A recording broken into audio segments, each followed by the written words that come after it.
and welcome to Behind the Science, where we ask challenging questions directly to the scientists who are trying to solve today's toughest problems. And I'm your host, Jennifer Fournier. In this episode of Behind the Science, we have a lingering question. What is the catch? We learned about a simple, fast way to prepare released N-glycan samples, but you must be giving something up for this time savings. Can something easy provide you quality results? There is no way you can have it all. Let me take you behind the science to help us answer the question of, what do we lose for a workflow that is so fast and simple? And I know just the scientist to ask. Hi, Darryl. How are you today?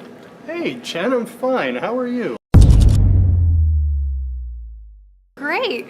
We are looking to tackle tough questions about released N-glycan analysis, and I heard that you are one of the synthetic chemists that created RapiFluor-MS. That's true. You've got me. So what do we have to sacrifice for that simplicity? Kind of reminds me of the time that I went to get my car done. They put this expensive part in it, and a week later it broke down.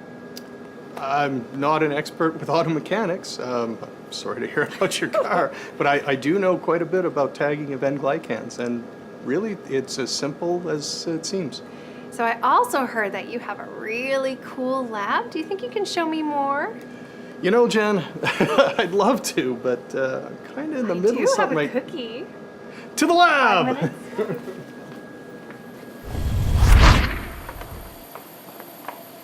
Wow, this really is a cool lab, Darryl. Thanks, Jen. This is really where it all happened. So you promised me that this is easy to understand. Can you tell me more?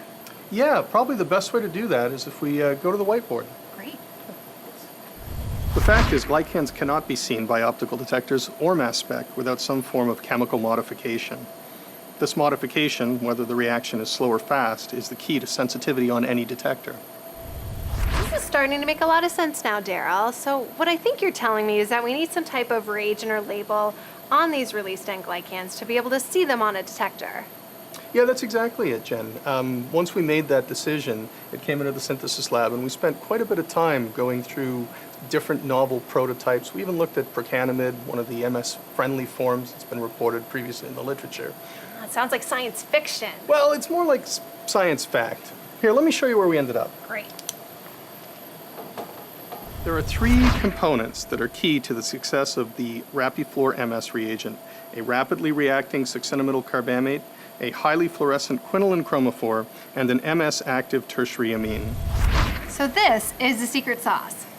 Yeah, you could call it that. It's definitely the secret sauce that provides the sensitivity to allow us to get really good quality data. To allow any glycoscientist to go where they've never gone before? Well, they've been there before. This just allows them to get there a lot more easily and with a lot less sample. So the question is, Darryl, what is the catch? Really, the question is, Jen, where's my cookie? Oh, yeah. Don't worry about it. The only catch, because we can't eat cookies in the lab, is that this was really hard to make. Well, thank you for your time, Darryl. Let's go get your cookie. Thanks, Jen.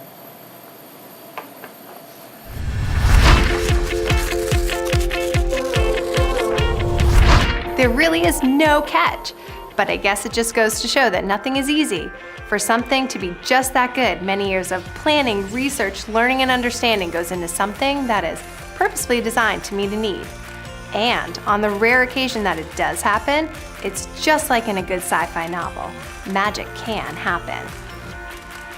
Check out the links below to learn more about the chemical attributes of the new label, and also a sneak peek on how those amazing results that were shown were achieved. Join us next time as we go behind the science to answer the next obvious question. How are these glycans analyzed? I feel a battle brewing. Cheers.